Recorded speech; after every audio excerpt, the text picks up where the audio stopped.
So భయ్య ఇప్పుడు Samsung OLED displays అయితే తయారు చేస్తున్నారు. ఏదన్నా ఫంక్షన్కి వెళ్ళినప్పుడు అక్కడ పెద్ద పెద్ద స్క్రీన్స్ అయితే ఉంటాయి కదా. సో ఆ స్క్రీన్స్ అంతా చిన్న చిన్న మైక్రో RGB లైట్స్ అయితే ఉంటాయి అనమాట.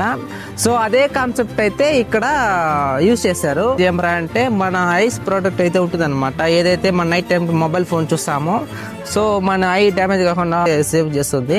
అండ్ అదే విధంగా మనం మూవీస్ చూసేటప్పుడు అయితే మనకి మంచి మూవీ ఎక్స్పీరియన్స్ అయితే ఉంటుంది అనమాట. సో ఇదైతే ఫ్యూచర్లో అయితే రావచ్చు. అంటే నెక్స్ట్ వన్ నుంచి యాపిల్ నుంచి అనమాట. సో గైస్ యాపిల్ గా అఫీషియల్ గా ఒక రిపోర్ట్ అయితే ఇచ్చింది అనమాట. సో ఈ ఇయర్ అంటే లాస్ట్ ఇయర్ 2025లో 50 బిలియన్ ఐఫోన్స్ అయితే మన ఇండియాకి అయితే ఎక్స్పోర్ట్ చేస్తారని చెప్తున్నారు. సో ఈ 1 year లోనే వీళ్ళకి $15 బిలియన్ అయితే వీళ్ళకి ప్రాఫిట్ అయితే తీసుకొచ్చింది అనమాట. సో గైస్ ఈ వీడియో అంటే గైస్ మా వీడియో నచ్చినట్టయితే సబ్స్క్రైబ్ చేసుకొని లైక్ చేసుకోండి. సో మనం మళ్ళీ నెక్స్ట్ వీడియోలో కలుద్దాం. Okay bye.